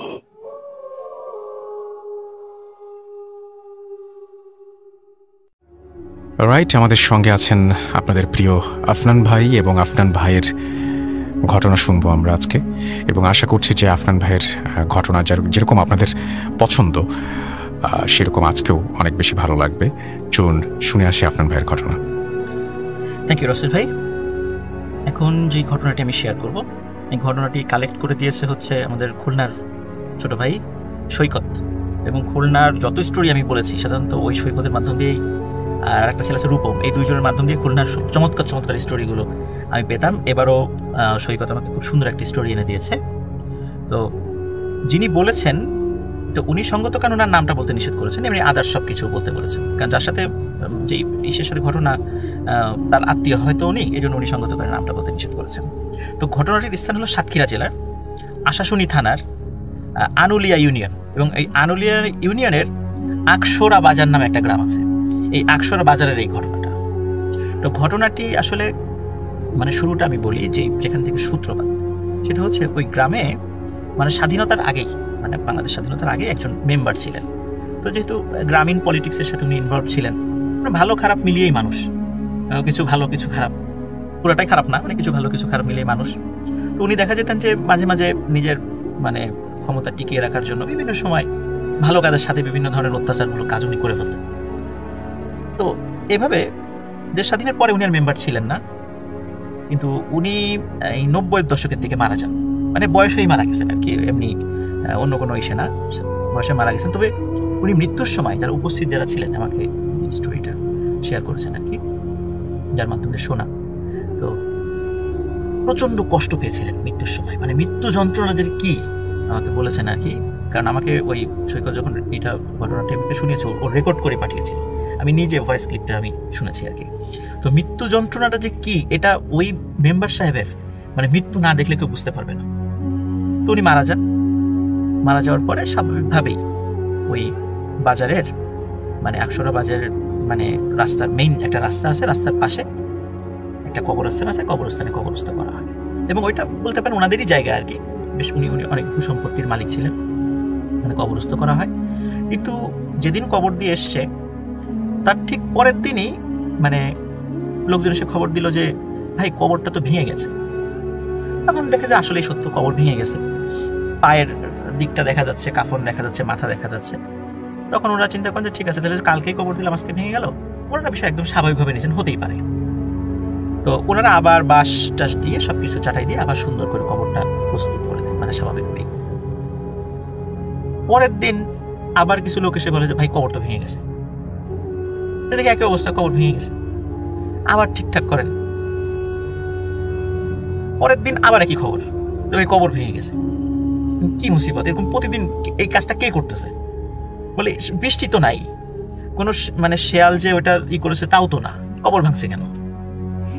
এখন চিন্তা করেন না, বারবার যেহেতু ভাঙছে, অলরেডি 3 দিন হয়ে গেছে, 3-4 দিন হয়ে গেছে, এদিকে শরীরেও পছন্দ হয়ে গেছে। এখন চিন্তা করেন না, এইভাবে আমরা এখন আর ওইটা না করি, এখন যেখানে ভেঙে গেছে আমরা মাটি দিয়ে দিই, মানে মাটি দিয়ে পূর্ণ করে দিই, তাহলে ভাঙলেও হয়তো বার এরকম হবে না। তো ওনারা মাটি দিয়ে পূর্ণ করে দেন যতটুকু যেখানে যেখানে ছিল আর কি, সেখানে তাহলে এখন আর ভাঙবে না, চিন্তা করে চলে আসে। পরে একই ঘটনা যে ভাই কবর ভেঙে গেছে, মানে অবাক ব্যাপার, মাটি তো দিয়ে আসছে, এখন তো মানে কবর তো ভাঙার কোনো কথাই নেই, ভিতরে তো আর ফাঁকা জায়গা নেই, যে দেখে আসলে একই অবস্থা ওরকম। উনি চিন্তা করেন নিশ্চয়ই এটা কোনো, যেহেতু মাটি দেওয়ার পরে কবর ভাঙছে, নিশ্চয়ই ওনার সাথে শত্রুতা ছিল, এমন কোনো লোক ইচ্ছা করে এই কাজটা করছে। তখন ওনারা চিন্তা করে পাহারা বসায়, কবর আবার ঠিক করে পাহারা বসায়। দেখে যে কিছুই না, পাহারাদাররা যখন একটু মানে কোনো কারণে একটু অচেতন হয়ে গেছে বা সকাল হয়ে গেছে, বাসায় চলে গেছে, কিন্তু যখনই ওখানে কোনো লোক না থাকে পরে এসে দেখে কবর ভেঙে গেছে। এই ধরনের ঘটনা কন্টিনিউয়াস হচ্ছিল। এখন চিন্তা করেন যে এটা কেউ নিশ্চয়ই করতেছে, এটা ধরতে হবে। এখন ধরার তো কোনো উপায় নাই, চিন্তা করে আসলে কে করছে, ওটা সন্দেহ লাগে যে আসলে এটা কি মানুষের কাজ না কিভাবে কি হচ্ছে, এটা আমরা বুঝতে পারছি না। তখন ওনারা কি করে, কবরটা পরের দিন আবার ঠিক করে চতুর্দিকে এমনভাবে কিছু মানে হালকা মাটি দিয়ে রাখে যে ওখানে যে কারো মানে পা পড়লে একটা ছাপ সৃষ্টি হবে। তখন ওইভাবে দিয়ে চলে আসেন, বলে আজকে আর কারো পাহারা থাকার দরকার নেই, যদি কোনো মানুষ এই কাজ করে আমরা বুঝতে পারবো, কারণ কাছে এসেই তো ভাঙবে। মোটামুটি কবরের চতুর্দিকে 10-20-15 হাত দিয়ে এরকম হালকা মাটি দিয়ে রেখেছে, পা পড়লেই ওখানে ছাপ পড়ে যায়, যেই আসুক না কেন। পরের দিন রাসেল ভাই ঘটনা একই, কিন্তু কোনো মানুষের পায়ের ছাপ নাই, কোনো পশু পাখির পায়ের ছাপ নেই, কবর ভেঙে গেছে। তখন বলে যে আসলে ওখানকার স্থানীয় আলেমরা বলে না, এটা কোনো মানুষের কাজ না, এটা অন্য কোনো কারণে হচ্ছে। তো ওনার যারা সন্তানরা ছিল বলে তোমরা তোমার বাবার জন্য বেশি করে একটু দান খয়রাত করো, দোয়া করো, আশা করি সমস্যাটার সমাধান হবে। তখন উনি ওনার সন্তানরা যারা ছিলেন তখন মসজিদ মাদ্রাসায় বা এতিম বা দুঃখ দরিদ্র লোকদের দান খয়রাত করে তার বাবার রুহের উদ্দেশ্যে। তারপর রাসেল ভাই এই ঘটনার ঘটেনি, মানে এটা শেষ, কবর ভাঙার একদম স্বাভাবিক হয়ে যায়। ওনারা কবরের চারদিকে একটু পাকা করে দেন, এটা এখনো আছে সেটা। কিন্তু এই ঘটনার পরে নতুন করে একটা ঘটনার আবির্ভাব হওয়া শুরু হয়। তো যিনি মানে যার সাথে ফার্স্ট এই ঘটনাটা ঘটে সেটা হচ্ছে, ওনার নাম হচ্ছে জামাল। তো জামালের কাজ ছিল রাতের বেলা, উনি যেহেতু সাক্ষীর ওইদিকে তো আপনার ওই যে সুন্দরবনের কাছাকাছি, তো মাছটা ওনারা ধরেন। উনি কি করেন যে সারাদিন মাছ ধরে মোটামুটি গভীর রাত পর্যন্ত মাছ ধরে এসে বাসায় সকাল মানে রাতের বেলা বাসায় এসে ঘুমান, সকালবেলা বাজারে গিয়ে আবার মাছ বিক্রি করেন। এটা ওনার প্রতিদিনের কাজ ছিল। তা উনি এরকম মাছের ঝুড়িতে মাছ নিয়ে মাথায় করে আসছিলেন। তো ওই যে বাজারটা যে কবরস্থানের দিকে যাওয়ার সময় হঠাৎ করে গম করে একটা আওয়াজ হয়, গম করে, মানে অনেক সময় দেখা যাচ্ছে যে কোনো একটা বইয়ের বস্তা যদি আমরা ফ্লোরের উপর হঠাৎ করে ফেলি, ধম করে একটা আওয়াজ হয়, যেটা ঠিক ওই রকম আওয়াজ, ধম করে একটা আওয়াজ হয়। আওয়াজ শুনে স্বাভাবিকভাবে উনি আওয়াজটা শুনেন, কিন্তু মনে করছে হয়তো স্বাভাবিক কিছু। হঠাৎ করে দেখে যে ওই আপনার রাস্তার পাশেই একটা অন্ধকারের মধ্যে লুঙ্গি পরা এবং গেঞ্জি পরা, গেঞ্জিটা কেমন আসলে আমরা বলে বুঝবেন, সেটা হলো ওই যে স্যান্ডো গেঞ্জি, কিন্তু ওই যে আমরা যেমন টি শার্টের মতো কিছু স্যান্ডো গেঞ্জি আছে না, ওরকম পাতলা গেঞ্জিগুলো গ্রামে লোকজন অনেক পরে থাকেন। এটা ওরকম গেঞ্জি পরা একজন লোক বলছে, এই জামাল নাকি? তখন উনি বলছে, হ্যাঁ কাকা। বলে মাছ কেমন পাইলি? বলে হ্যাঁ আলহামদুলিল্লাহ ভালোই পেয়েছি মাছ। বলে আচ্ছা ঠিক আছে যা তাহলে। তো উনি চলে যাচ্ছে, যাওয়ার পরে আবার ওই গম করে আবার একটা আওয়াজ হয়েছে। তখন উনি চিন্তা করছে যে আবার শব্দ হইল। তখন হঠাৎ করে ওনার মনে হচ্ছে, আচ্ছা আমি কার সাথে কথা বললাম? তখন বলছে জামাল নাকি? যখন বলছে ও এটা তো মেম্বার চাচার গলা। ওনার সাথে তো আমি কথা বললাম, উনি তো মারা গেছেন অনেকদিন আগে। তখন উনি ওই মাছের ঝুড়িটা ফেলে দিয়ে চিৎকার করতে করতে বাসায় চলে যান। বাসায় যান, ওখানে গিয়ে সেন্সলেস হয়ে পড়ে যান। যখন জ্ঞান ফিরে উনি সবাইকে বলেন যে আমি রাতের বেলায় এই ঘটনা ঘটেছে। তখন মোটামুটি ওনাকে ট্রিটমেন্ট করা যায় আর কি, ঝাড়ফুঁক করা যায়, নাকি ওটা দিয়ে এই করা হয়। কিন্তু উনি আসলে রাত্রিবেলা এতটা ভয় পেয়েছিলেন, ওনার প্রচণ্ড জ্বর আসে, এবং আমরা বিভিন্ন সময় গল্পে বলেছি এরকম যে জ্বর আসলে স্বাভাবিক অনেকে মারাও যান, এবং উনি 7-8 দিন জীবিত ছিলেন, মারা যান। তো এটা যখন উনি মারা যান তখন এলাকায় বলে যে মানে কেন মারা গেলেন, উনি ভয় পেয়েছিলেন। কেন ভয় পেয়েছিলেন? যে মেম্বার চাচাকে দেখেছিলেন রাস্তায়, এটা দেখে উনি খুব ভয় পেয়েছিলেন। এটা মানে গ্রামে এটা চাউর হয়ে যায়। তো এরপরে আব্দুর রহমান নামক একজন ব্যক্তি আছেন, উনি মাছের করেন না, নর্মালি ওই বাজারে ওনার দোকান আছে। কোনো একদিন ওই দোকান বন্ধ করে আসতে আসতে দেরি হয়েছে, উনি একাই আসছিলেন। উনি আসার সময় হঠাৎ করে ঠিক ওরকম ভম করে একটা আওয়াজ হয়। আওয়াজ হওয়ার পর উনি দেখেন যে সামনে একজন লোক দাঁড়ানো।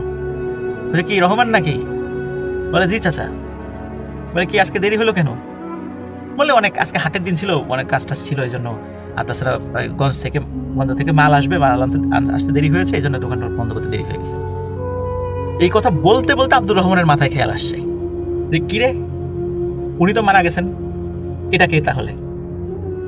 তখন উনি প্রচন্ড জোরে চিৎকার করেন এবং চিৎকার করে লোক ডাকা শুরু করেন। তখন দেখে কি ওই লোকটা আস্তে আস্তে কাছে আসছে এবং শরীরের আকৃতিটা আরো বড় হচ্ছে, এবং ওনাকে একদম মানে ওনার গলা ধরে মানে একদম উঁচা করে ছুঁড়ে ফেলে দেন, এবং উনি যায় পড়েন একটা কাঁটাতারের উপরে, এবং ওই কাঁটাতারের ওইখানে ছিল একটা মাদ্রাসার বাউন্ডারি, মাদ্রাসার বাউন্ডারিটা আসলে কাঁটাতার দিয়ে ঘেরা। উনি কাঁটাতারের উপরে পড়ে যান, মারাত্মকভাবে আহত হন, এবং উনি চিৎকার চেঁচামেচি করেন। তখন ওই মাদ্রাসার স্টুডেন্টটা ঘুম থেকে জেগে যায়, হুজুররা চলে আসে দেখে যে ওনার এই অবস্থা। তখন ওনাকে সেবা শুশ্রূষা করে আস্তে আস্তে উনি সুস্থ হন, উনি আর মারা যান নাই। কিন্তু এলাকাতে এই ঘটনাটা চাউর হয়ে যায় যে এই রাস্তাতে আসলেই এই মেম্বার চাচাকে দেখা যায়। তখন মোটামুটি অনেকেই রাতের বেলা ওই রাস্তা দিয়ে মানে আসার ক্ষেত্রে কখনো একা আসেন না। আরও একটা মজার বিষয় রাসেল ভাই, সেটা হচ্ছে যে এই ঘটনাটা কিন্তু এখন পর্যন্ত চলমান। ও এখনো চলছে? এখনো চলছে। যারা ওই অনেকে ভুল করে, অনেকে তো জানেন না, কেউ তো আত্মীয় বাড়িতে গিয়েছেন বা কোনো কারণে যারা জানেন না, তারা অনেক সময় একা চলার সময় যে সবসময় যে দেখেন বিষয়টা এমন নয়, তবে মাঝে মাঝেই দেখেন। এখন পর্যন্ত সেটা চলছে স্টিল নাও। এবং আমাকে যিনি ঘটনাটা বলেছেন উনি মানে 100% হলফ করে বলছেন যে ঘটনাটা 100% সত্যি। কেউ যদি জাজ করতে চায়, ঠিকানা তো সব বলেই দিয়েছে যে ওই গ্রামের সাতক্ষীরা জেলার ওই ইসে গেলে এই ঘটনাটা শুনলে বুঝতে পারবে যে আসলে ঘটনাটা সত্য কিনা। এটাই ছিল রাসেল ভাই। Thank you so much. আপনাকে কষ্ট করে স্টুডিওতে আসার জন্য অনেক অনেক ধন্যবাদ, এবং আশা করছি আবারও ভবিষ্যতে আমাদের দেখা হবে। ভালো থাকবেন আফনান ভাই, এবং সবসময় আশা করছি যে আমাদের সঙ্গেই থাকবেন। আপনার জন্য শুভকামনা রাসেল ভাই, ইনশাল্লাহ একসাথেই থাকবো আল্লাহ যদি চান। জি, thank you so much. Thank you.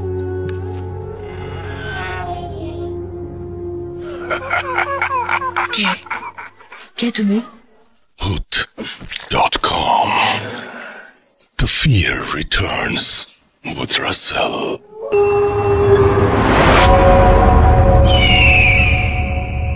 এই মুহূর্তে আমার কাছে একটি ঘটনা রয়েছে। সেই ঘটনাটি একটি ইমেইল, এবং সেই ইমেইলটি আমি পড়ে শোনাচ্ছি আপনাদের জন্য। আশা করছি যে ইমেইলটি আপনাদের অনেক বেশি ভালো লাগবে।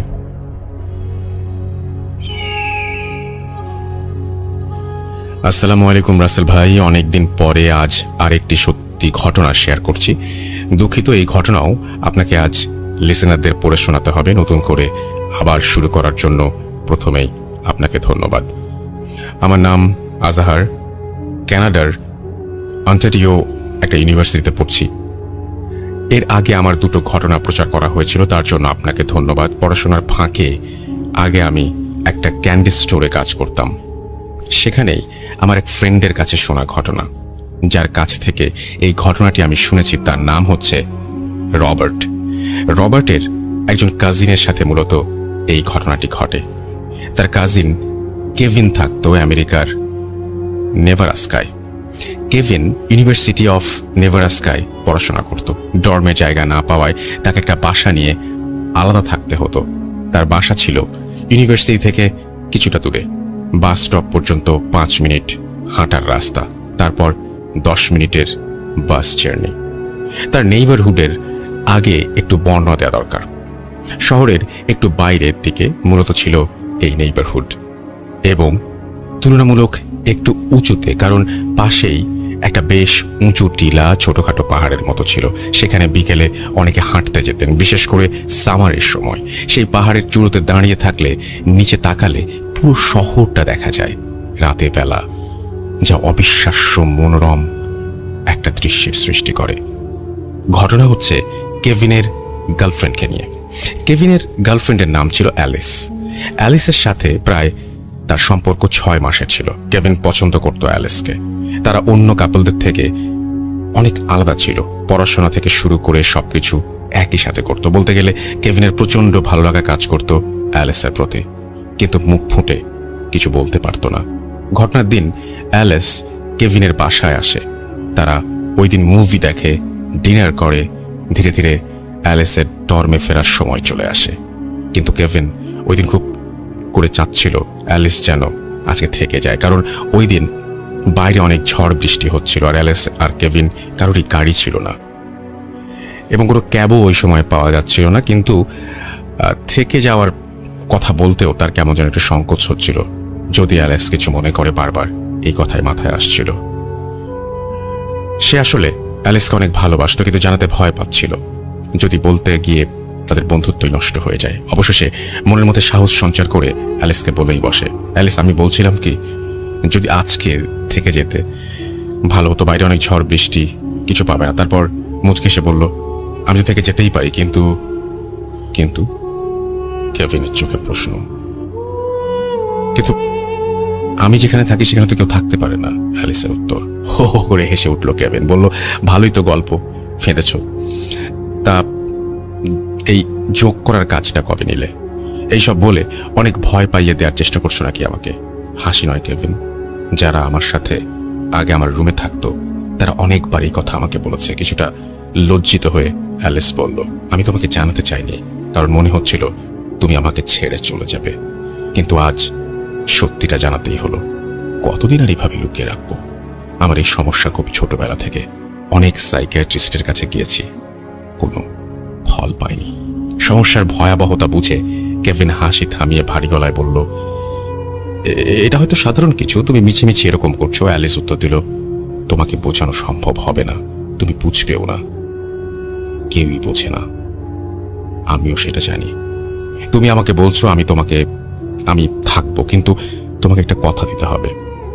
কি কথা? জিজ্ঞেস করলো কেভিন। যদি দেখো আমার মধ্যে কোনো অস্বাভাবিকতা এসেছে, তাহলে আমাকে ছেড়ে তুমি লিভিং রুমে চলে যাবে। কোনো কথা বলার চেষ্টা করবে না আমার সাথে। বের হয়ে যাওয়ার সময় দরজার নিচে নবের একটা চেয়ার ঠেকিয়ে যাবে, যাতে আমি বেরোতে না পারি। কথার মাথা মুন্ডু কিছু বুঝতে না পেরে কেভিন তাতে সায় দিল। রাত 12টা নাগাদ তারা শুয়ে পড়ল। শোয়ার সাথে সাথেই অ্যালিস গভীর ঘুমে তলিয়ে যায়, কিন্তু অ্যালিসের কথা তার বারবার মনে হচ্ছিল, আমাকে ছেড়ে লিভিং রুমে চলে যেও। এই কথা কেন বলল অ্যালিস? বিড়বিড় করে বলল কেভিন, যেন নিজেকেই প্রশ্ন করলো। তারপর অ্যালিসের দিকে তাকিয়ে দীর্ঘশ্বাস ফেলে ঘুমানোর চেষ্টা করলো। যথারীতি কেভিন ঘুমিয়েও পড়লো, কিন্তু হঠাৎ কিসের জন্য শব্দ। ঘুমটা ভেঙে গেল। চোখ পিটপিট করে বোঝার চেষ্টা করছে ঠিক কত সময় ঘুমিয়েছে সে। বাইরে বৃষ্টিও থেমে গেছে। ফোনের সময় দেখে 2:40। অ্যালিসের দিকে ফিরতেই তার শরীর বেয়ে রক্ত হিম করা একটা অনুভূতি বয়ে গেল। দেখল বিছানার এক কোণে অ্যালিস সব চুল ছেড়ে তার দিকেই তাকিয়ে আছে। খুব তির্যক তার দৃষ্টি। একটা নীলাভ আবছা আলোক ছটা অ্যালিসকে ঘিরে রেখেছে যেন। অ্যালিস, এত রাত হয়েছে, বসে আছো কেন? শুয়ে পড়ো, কাল সকালে 8টায় ক্লাস। কেভিন কাঁপা কাঁপা সুরে বলল। অ্যালিস আস্তে করে কেভিনের উল্টো দিকে মুখ করে শুয়ে পড়ল, কিন্তু কিছু বলল না।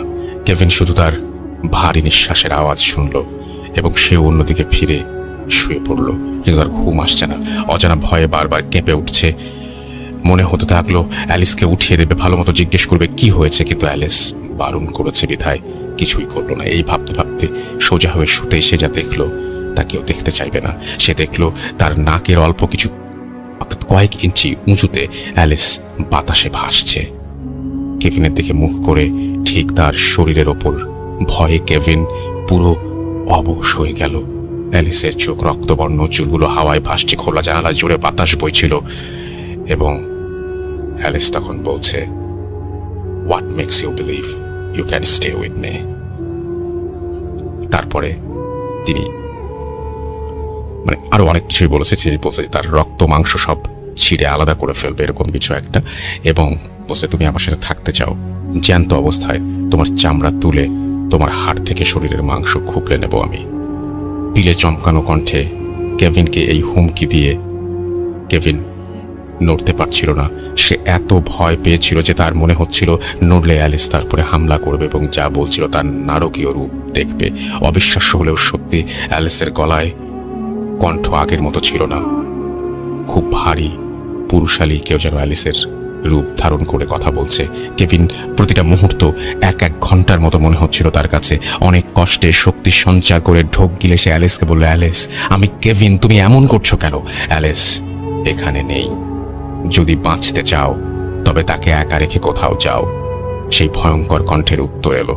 পুরোটা সময় অ্যালিস কেভিনের শরীরের ওপর ভাসছিল। তখন কেভিন অ্যালিসের কথা বলা সেই কথাটি কেভিনের মনে পড়ে গেল, যদি দেখো আমার মধ্যে কোনো অস্বাভাবিকতা এসেছে তাহলে আমাকে ছেড়ে লিভিং রুমে চলে যাবে। তারপর অনেক সাহস শক্তি সঞ্চার করে অ্যালিসকে বা অ্যালিসের রূপ ধারণকারী সেই মানুষটিকে কাঁপা কাঁপা স্বরে বলল, ঠিক আছে অ্যালিস, আমি লিভিং রুমে যাচ্ছি, তুমি ঘুমিয়ে পড়ো। আমি অ্যালিস নই, গর্জে ওঠে সেই অবয়ব। কেভিন ধার্মিক ছিল না, বলা চলে একটু নাস্তিক ধরনেরই, একটু অ্যাগনস্টিক যাকে বলে আর কি। কিন্তু অ্যালিসের এই রূপ দেখে সে ঈশ্বরকে ডাকতে শুরু করলো। মনে প্রাণে ঈশ্বরকে ডাকার কারণেই হয়তো বা ধীরে ধীরে অ্যালিস কেভিনের থেকে দূরে সরে যেতে লাগলো। রুমের একদম কোনায় গিয়ে সে মাটির ওপরে দাঁড়িয়ে পড়লো। তারপর তার চোখ দুটো আংটার মতো জল করছিল। তারপর সে কেভিনকে দরজার দিকে আঙুল তুলে বেরিয়ে যাওয়ার ইঙ্গিত করলো। কোনো কথা না বলে কেভিন ধীরে ধীরে রুম থেকে বেরিয়ে যায়। তার একবার মনে হচ্ছে তাকে সে কি পালিয়ে যাবে, কিন্তু বন্ধুকে রেখে সে কোথায় যাবে, কার কাছে সাহায্য চাইবে? তাছাড়া তার মনে হচ্ছিল অ্যালিস তার কোনো ক্ষতি করবে না। সে লিভিং রুমের সোফায় জড়সড় হয়ে বসে সব চিন্তা করছিল আর মনে মনে ঈশ্বরকে ডাকছিল। তার বেডরুম থেকে অ্যালিসের ভারী গলার গগন বিদারী চিৎকার ভেসে আসছিল, আর সাথে জিনিসপত্র ভাঙার আওয়াজ। অ্যালিসের সাথে থাকতে চাইলে তোমাকে মরতে হবে, আর মরতেই হবে। নারকীয় কণ্ঠে অ্যালিস এই বলে চিৎকার করতে থাকে। ধীরে ধীরে সময় বয়ে যেতে থাকে। ভোর হওয়ার একটু আগে ভারী পায়ের আওয়াজ শুনতে পায় কেভিন। কেউ যেন খালি পায়ে প্রচণ্ড আক্রোশে মাটি ঠুকতে ঠুকতে এগিয়ে আসছে লিভিং রুমের দিকে। মর্মান্তিক পরিণতির কথা চিন্তা করে কেভিন ইতোমধ্যেই শিউরে উঠল। হেঁটে আসতে আসতেই ভারী কণ্ঠ অ্যালিস কেভিনকে বলতে থাকে, আংটিটা ড্রয়ারেই রেখেছ তুমি। অ্যালিসকে তো কাল প্রপোজ করবে ইচ্ছা ছিল তোমার, তাই না? এই বলে বিচ্ছিরি অট্টহাসিতে ফেটে পড়ে। এক পিশাচ ফাঁদে আটকে পড়া এক শিকারের সাথে মজা নিচ্ছে হত্যা করার আগে। অ্যালিসকে বিয়ে করতে চাও? শুনে রাখো, কালকের পর থেকে অ্যালিসের সাথে তুমি আর কোনো যোগাযোগ করবে না, করলে তোমার পরিণতি হবে ভয়ঙ্কর। এই বলে আবার হাওয়ায় ভাসতে থাকে। ভেসে ভেসে সিলিংয়ের কাছে চলে যায়। পিঠে ভর দিয়ে সিলিংয়ের একদিক থেকে অন্য দিকে যেতে থাকে। এটা দেখে শক্ত নার্ভের কেভিনও একসময় সেন্সলেস হয়ে যায়। তার জ্ঞান ফেরে পরের দিন সকালে। অ্যালিসই তার জ্ঞান ফেরায়। একটু ধাতস্থ হয়ে সে অ্যালিসকে রাতের সব ঘটনা খুলে বলে। অ্যালিস কোনো উত্তর না দিয়ে সব শুনে চুপ করে থাকে। সেদিন বিকেলেই অ্যালিস কেভিনের সাথে তার সব সম্পর্ক ছিন্ন করে। কেভিন তাকে আটকানোর অনেক চেষ্টা করেও পারেনি। চেষ্টা আমিও কম করিনি। কেভিন এই অসহ্য বিভীষিকা কেউ কেন নিজের ইচ্ছায় বয়ে বেড়াবে? অ্যালিসের উত্তর এই বলে সে কেভিনের জীবন থেকে সম্পূর্ণ হারিয়ে যায়। অনেক খোঁজ করেও তার কোনো সন্ধান পায়নি কেভিন। আর একদিন হঠাৎ কেভিনের মনে পড়ে অ্যালিস পজেস থাকা অবস্থায় বলে যাওয়া একটি কথা, আংটিটা ড্রয়ারেই রেখেছ তুমি। অ্যালিসকে তো কাল প্রপোজ করবে, তাই না? সত্যি যেদিন অ্যালিস তাকে ছেড়ে চলে যাবে সেদিনই সে ঠিক করেছিল অ্যালিসকে প্রপোজ করবে, সারা জীবন সঙ্গী করার জন্য। এই কথা কেউ জানত না, এমনকি তার বেস্ট ফ্রেন্ডও না। অ্যালিসকে সারপ্রাইজ দেওয়া ছিল তার উদ্দেশ্য। কেভিন ঠিক করে রেখেছিল সেদিন সন্ধ্যায় পাহাড়ের চূড়ায় উঠে সে অ্যালিসকে প্রস্তাব দেবে, কিন্তু সেটা নিয়ে চিন্তা করাও বৃথা। অ্যালিস আগে থেকে কিভাবে জানলো? আসলে কি তার সাথে অশরীরী কেউ ছিল যে অ্যালিসের সাথে অন্য কাউকে সহ্যই করতে পারে না? নাকি এটা শুধুই একটা মানসিক রোগ? আশা করি লিসেনাররা এর উত্তর দিবেন। ঘটনাটি আমাদের কাছে একটু অদ্ভুত লাগবে, কারণ ঘটনাটি অন্য একটা দেশের একটা মানে সিচুয়েশন এটা, এবং অন্য একটা দেশের কনটেক্সটে লেখা। সো বুঝতেই পারছেন যে আমাদের কালচারের সাথে অনেকটাই মেলে না ব্যাপারটা। কিন্তু আপনি খালি আমি এই ঘটনাটা পড়েছি একটা কারণেই, সেটা হচ্ছে অনেক সময় দ্বন্দ্ব থাকে না আমাদের মনে হয় যে না এটা আসলে মানসিক সমস্যা, অনেকে বলেন যে না এটা আসলে উনি পোজেসড। আমার একটা কোয়েশ্চেন থাকবে, এই ঘটনাটার ভালো মন্দ কোনো কিছু বিচারে করবেন না, এটা আমার রিকোয়েস্ট। ঘটনাটা শুনুন, এটা আমাদের দেশে হলে হয়তো অন্যভাবে হতো। এটা হয়তো হতো আপনার বন্ধুর সাথে বা আপনার প্রিয় মানুষটির সাথে, যাকে আপনিও হয়তো প্রপোজ করতে চান, তার সাথে হয়তো অন্য কোনো একটা পরিস্থিতিতে আপনার এই ঘটনাটা ঘটতো। হয়তো আপনার বন্ধু বা আপনার কাছের কারোর সাথে এরকম ঘটতে পারে যে তিনি এরকম একটা অস্বাভাবিক আচরণ করছেন। কি মনে হয়, এটা কি মানসিক সমস্যা, নাকি এই সমস্যা আসলেই ব্যাখ্যাতীত, অলৌকিক? Bhoot.com